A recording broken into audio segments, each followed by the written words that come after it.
तो आपने जो ऑयल मार्केटिंग कंपनी में जैसे आईओसी का नाम लिया, बीपीसीएल का नाम लिया और एचपीसीएल का नाम लिया, तो ये आपको इसमें विशेष लग रही है।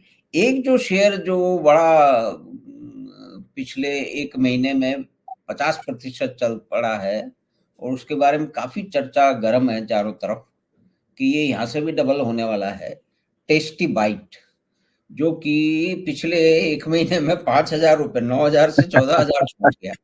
तो उसमें कई लोगों की बड़ी रुचि है। कुछ लोग आपस में बात करते रहते हैं कि क्या और कुछ लोग बोल रहे हैं कि अब ये 14,000 से 30,000 में तो आपको क्या संभावना लगती है? या ये नीचे थोड़ा-सा आ जाए तो क्या इसमें निवेश करना ठीक रहेगा? मतलब ये वो अपने उच्च स्तर तो इसके बड़े भारी थे। मतलब पहले भी ये आप समझिए कितना 18,000 और हाँ, 18,000 तो जा ही चुका 2 बार। माधव जी, आजकल क्या हो रहा है ना कि हाँ, 10,000 रुपए के शेयर भी लोगों को महंगे नहीं लगते। हाँ, तो ये एक परंपरा बन गई है। हाँ, पहले मुझको ध्यान में है कि 10-15 वर्ष पूर्व 1000 का शेयर भी लोग को लगता था, अरे 1000 रुपये हो गया, बहुत हो गया, अब इसका कुछ नहीं होना है, बेच दो। अब हाँ, वो स्थिति नहीं रही। अब शेयर मार्केट के लोगों ने बाजार पूंजीकरण को महत्व देना सीख लिया है। यानी कोई शेयर अगर 10,000 का है लेकिन उसका मार्केट पूंजीकरण 500 करोड़ है और कोई शेयर 20 रुपया का, उसका मार्केट पूंजीकरण 1000 करोड़ है, तो 20 रुपया वाला शेयर अधिक महंगा है, उसका मूल्य अधिक है। तो इस जी, आधार पे टेस्टी वाइट को लोग देख रहे हैं कि हुँ, भाई ये कितना कमा रही है, अभी मार्केट पूंजीकरण कितना हुआ है। जी, तो और चूंकि बड़े शेयर क्या ना शक्तिशाली हाथों में ही रहते हैं। आप जी, जी, साधारण व्यक्ति 10,000 रुपए का शेयर खरीदने की सोचता नहीं। हुँ, साधारण निवेशक ऐसा नहीं सोचता। तो जब बड़े लोग इसमें निवेश कर रहे हैं तो उनका अध्ययन भी अच्छा होता है, उनके पास क्षमता भी होती है शेयर लेके उसको रखने की या गिरावट में खरीदने की। तो इस जी, आधार जी, पे अगर टेस्टी बाइट में ऐसी कोई बात चल रही है हुँ, तो एक बार आप ये देख लें कि इसका पूंजीकरण क्या है, पी रेशियो क्या है, उसके हुँ, आधार पे अगर उचित लगे तो निवेश हुँ। किया जा सकता है। जी, जी, बिल्कुल आपने सही सलाह दी है। तो एक तो आपने मतलब फर्टिलाइज़र का भी आपने क्षेत्र बताया था और फार्मास्यूटिकल में आपने मैनकाइंड फार्मा को इंगित किया है कि उसमें अच्छी संभावनाएँ हैं। तो फर्टिलाइज़र क्षेत्र में कौन-सी आप सुझाव देना चाहेंगे कि जो आपको आपके आकलन के हिसाब से ठीक लगते हैं? फर्टिलाइजर क्षेत्र में मुख्यतः कंपनियां सरकारी हैं। जी, अ, जी। जैसे तो उसमें नेशनल फर्टिलाइजर या आरसीएफ या मद्रास फर्टिलाइजर, इन कंपनियों के पास ना भूमि भी बहुत है। हुँ, और हुँ। मोदी सरकार एक योजना लेके आई थी जिसमें एसेट मोनेटाइजेशन की बात थी।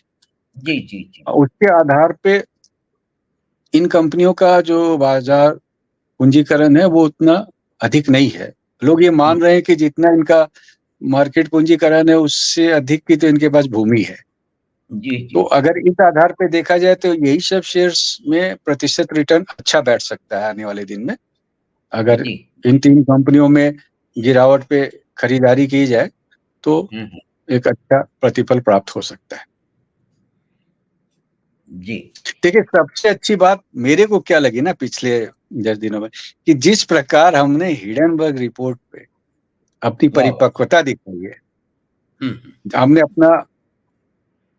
अपनी शक्ति दिखाई है, हमने हुँ, अपनी परिपक्वता दिखाई है, हुँ, वो भारतीय शेयर बाजार के लिए अत्यंत शुभ संकेत है। और मैं तो देखता हूँ कि पहले कोई हल्की-सी, छोटी-सी भी कोई बुरी बात आ जाती थी, तो हुँ, मार्केट धराशायी हो जाते थे। मैं 10-15 वर्ष पूर्व तो ऐसा लगातार होता था। अब जी। मार्केट आर्थिक कारकों पे ध्यान देने लगा है, उनको जानने लगा है, उसके आधार पे प्रतिक्रिया देने लगा है। ये हुँ, भारतीय शेयर बाजार और भारतीय अर्थव्यवस्था और भारत, तीनों के लिए अत्यंत शुभ संकेत है। हिडेनबर्ग का तो इस आधार पे हम आभार भी अ, व्यक्त कर हुँ, सकते हैं, हालाँकि दूसरे व्यक्ति का आभार नहीं करना चाहिए, लेकिन चूँकि उसके इस रिपोर्ट से हमें अपनी शक्ति का परिचय मिला कि हम शेयर बाजार के रूप में, भारत की अर्थव्यवस्था के रूप में, भारत के रूप में कितने शक्तिशाली हैं माधव? जी जी, एक इसमें विशेष बात है क्योंकि हिंडनबर्ग रिपोर्ट की बात आ रही है जो कि दूसरी बार आई, और इस बार उसको जैसा आपने बताया कि निवेशकों ने और देश ने और शेयर बाजार ने जो है उसको कूड़ेदान में फेंक दिया। तो ये एक महत्वपूर्ण जो है ना ये स्थिति का परिवर्तन है कि जो भय की स्थिति रहती थी कि कोई भी छोटा-मोटा भी कोई अफ़वाह भी आ जाए तो जैसा आप बता रहे हैं कि पहले हुआ करता था कि मार्केट धराशायी हो जाते थे। और अब जो जिस तरह से बता रहे हैं कि जो घरेलू निवेशक हैं उनकी शक्ति बढ़ती चली जा रही है और वो अधिक से अधिक संख्या में आ रहे हैं, और जितना जो विदेशी निवेशक बेच रहे हैं, उसको खरीद रहे हैं हमारे देशी निवेशक। तो इसमें एक और बात जो महत्वपूर्ण है कि इकोनॉमिक लिबरलाइजेशन की बड़ी बात की जाती है, वो हुआ भी। उसके कारण और परिस्थितियाँ अलग थी। उसमें तो अभी नहीं जाएँगे। तो यानी कि जो इकोनॉमिक लिबरलाइजेशन की जो प्रक्रिया थी जिसके लिए किया गया था कि भई व्यापार क्षेत्र को खोला जाए, वो अपना स्वतंत्र व्यापार कर सके, उनके ऊपर जो बंदिशें हैं उन्हें कम किया जा सके, ये एक दुनिया के साथ मिल के चलने की बात थी, जो कि पहले की समाजवादी व्यवस्था में नहीं थी। तो ये एक आमूलचूल परिवर्तन था, और उसका सबसे बड़ी अधिक लाभ जो है, बहुत सारे लोगों को मिला है, लेकिन अडानी को सबसे ज़्यादा मिला है। अडानी कौन है कि गौतम अडानी ने तो बीकॉम की पढ़ाई भी छोड़ दी थी और वो हीरा छाँटने का काम सीखने के लिए बम्बई चले गए थे और फिर वापस लौटे और अडानी एंटरप्राइज की स्थापना की।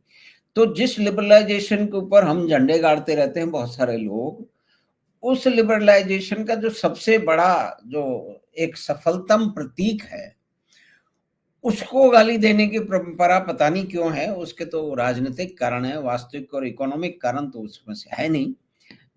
तो अगर आज के क्षेत्र में जैसे केरल जैसे वामपंथी शासित राज्य में भी उन्होंने जो विजंगम का जो ट्रांसशिपमेंट का पोर्ट है जिसकी योजना बड़े लंबे समय से बनाई जा रही थी, अब वो अ, उसमें कार्रवाई चालू हो चुकी है और मदरशिप वहाँ आ चुका है, और एक जहाज से दूसरे जहाज का जो ट्रांसशिपमेंट का काम जो भारत की भौगोलिक स्थिति के कारण बहुत दिनों से किया जाना था वो नहीं हुआ, तो अब वो आरंभ हो गया है। तो इस अडानी क्षेत्र में जबकि ये सारे बादल छँट चुके हैं अधिकतर, जो पहले हिंडनबर्ग की रिपोर्ट और दूसरे हिंडनबर्ग, तो अडानी के क्षेत्र में आपको कौन-सा अगर कोई निवेश करने की सोचे कि भई ये तो बढ़ने वाला है, भारत की प्रगति होगी, तो इन्वेस्टमेंट इंफ्रास्ट्रक्चर क्षेत्र में बहुत सारे लोग करेंगे, एल-एन-टी भी करेगा, टाटा प्रोजेक्ट भी करेगा और अडानी भी करेंगे। तो अडानी का कौन-सा शेयर आपको क्या फ्लैगशिप दिखता है वो ठीक है, या कि पोर्ट का अडानी पोर्ट शेयर सबसे अधिक ठीक लगता है? लोग बोलते हैं कि अडानी पोर्ट सबसे बेहतर है। आपका क्या विचार है? मूल्यांकन के आधार पे अदानी पोर्ट सबसे अच्छा है। जी। और अडानी इंटरप्राइज के बारे में ये है कि हाइड्रोकार्बन में इसको बड़ा काम करना है, और पिछली मोदी सरकार में हाइड्रोकार्बन को लेकर 15 लाख करोड़ रुपए की एक महत्वाकांक्षी योजना बनाई गई थी।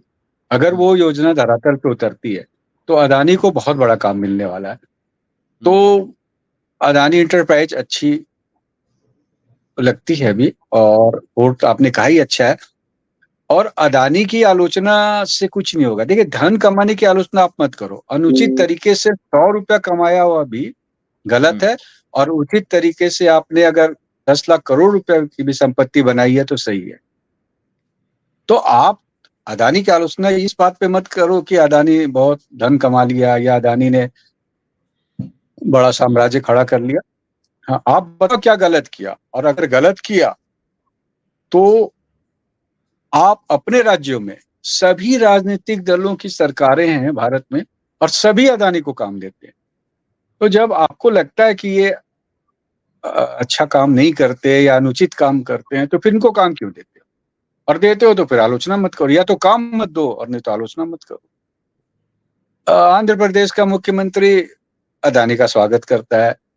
वामपंथी आपने बता ही दिया। ममता अदानी को काम देती है। राजस्थान के मुख्यमंत्री जब कांग्रेस की सरकार थे तो अदानी को काम देते हैं, और राजनीतिक दल के प्रमुख अदानी की आलोचना करते हैं, उसको बताते हैं कि नहीं अनुचित कार्य करते हैं। तो ये तो चलेगा नहीं, आप एक लाइन पकड़ के रहो, देखते हैं क्या होगा।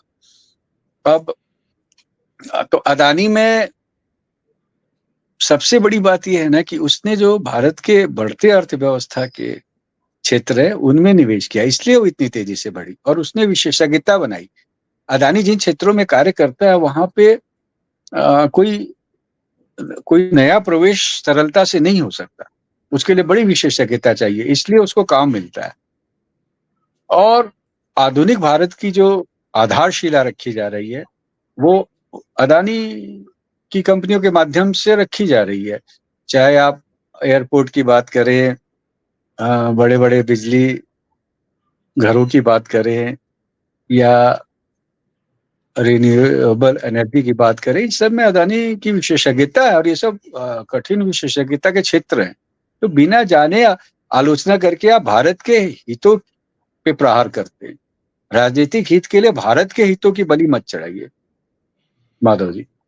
बिल्कुल आप ठीक कह रहे हैं, लेकिन क्योंकि अडानी की बात चल चुकी है और 2-3 क्षेत्र हैं जिसका आपने भी उसकी चर्चा की, और कुछ और भी परिप्रेक्ष्य है जो कि क्योंकि हम अडानी पे बात कर रहे हैं तो शायद उसमें ये भी बातें शामिल हों तो ये थोड़ा-सा ठीक रहेगा कि एक एक खाती की बात मैं बताता हूँ, जो कि खाती वो मैं उसको जानता हूँ और वो जयपुर शहर में आके काम करने लगा।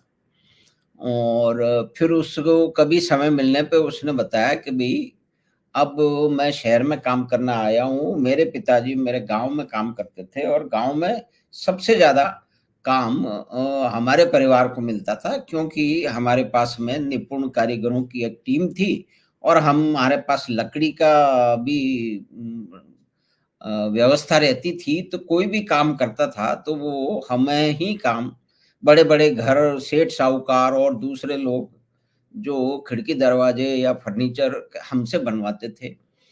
तो कहते हैं कि भई पंचायत का जब काम हुआ, पंचायत का भवन बना, तो उसमें जो उसका सरपंच था, उन्होंने तय किया कि भई ये खिड़की दरवाजे, कुर्सी, टेबल इसी को दे दिया जाए। तो वहाँ पे विरोध हुआ। तो फिर उन्होंने कहा कि भई देखिए ऐसा है कि हमको इतनी-इतनी तारीख को इसको मंत्री जी आने वाले हैं, उद्घाटन करना है, मुख्यमंत्री भी शायद आ जाएँ, तो हम तो इस काम को टाइम से निपटाना चाहते हैं, इसीलिए फला-खाती को हमने काम दिया है।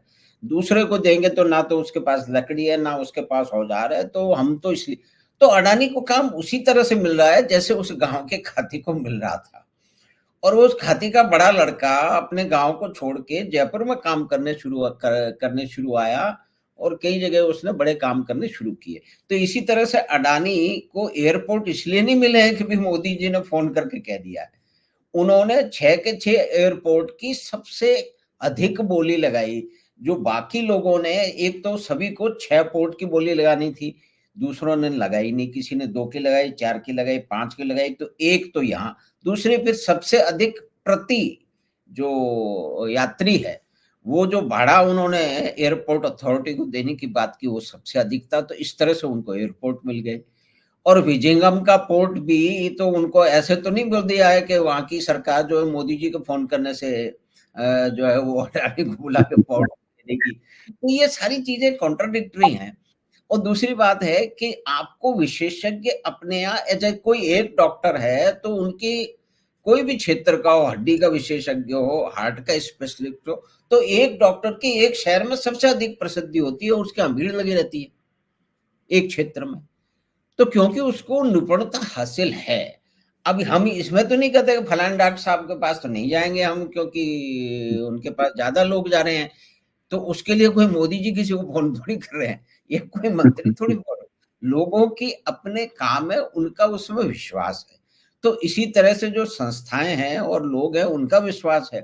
तो ये एक जो वेल्थ क्रिएटर को गाली देने का एक पुराना वामपंथी और समाजवादी शौक है, जिसने इस देश को पीछे रखा है और बिहार उसमें सबसे अधिक अभाग्यशाली रहा है क्योंकि वहाँ समाजवादियों ने ही रूल किया और उनके कारण ही जो सकल प्रति व्यक्ति घरेलू उत्पाद बिहार का है वो भारत में सबसे कम, जो कि भारत का 1.5 लाख से ऊपर जा चुका है, बिहार का 50,000 के आसपास है। तो ये सारी चीजें जब सामने आती हैं तब मालूम पड़ता है कि आपको जैसे विशेषज्ञ डॉक्टर चाहिए तो वैसे विशेषज्ञ आपको व्यापारी भी चाहिए, लेकिन यहाँ सारे के सारे आइडियोलॉजी के चक्कर में गड़बड़ हो जाता है। तो ये आइडियोलॉजी नहीं है, जी ये जी मात्र राजनीतिक विरोध के लिए अधकचरी बुद्धि से कुछ भी बोलना ये है। आप जी राजनीतिक जी विरोध भी करें तो तथ्यों पे करें ना। क्यों करें, बिल्कुल अब सही। अडानी ने अगर 20 लाख करोड़ की संपत्ति सृजित की है तो उसमें 10 लाख करोड़ तो जन सामान्य के लिए की है, उनके पास शेयर है उनके। ये बात ये क्यों नहीं समझते? और जितने ये समाजवादी और वामपंथी है, आप इनकी संपत्ति देख लीजिए। अखिलेश यादव 40 करोड़ रुपया बताते हैं, इधर लालू यादव और उनके परिवार की संपत्ति आप देख लीजिए, अपने राहुल जी की संपत्ति देख लीजिए। तो कोई ऐसा नहीं है जो करोड़ से कम संपत्ति में बैठा हो, और दूसरे की संपत्ति इनको बड़ी आपत्तिजनक लगती है। तो आप अपनी संपत्ति का त्याग कर दो ना, वो करते नहीं है। और वर्ष के हर वर्ष इनकी संपत्ति बहुत तेजी से बढ़ती है। मत बढ़ाओ, क्यों बढ़ा रहे हो भाई? तुम तो दिन भर कहते हो कि संपत्ति सृजन अपराध है, नहीं करना चाहिए, तो अपनी संपत्ति का भी तो वितरण कर दो। करता है क्या कोई? नहीं करता। नहीं, तो हाँ, तो इनका ये ढोंग है। और भारत को या भारतीय जितना शीघ्र इनको समझ जाएंगे, उतना शीघ्र भारत का भला होगा, भारतीयों का भला होगा।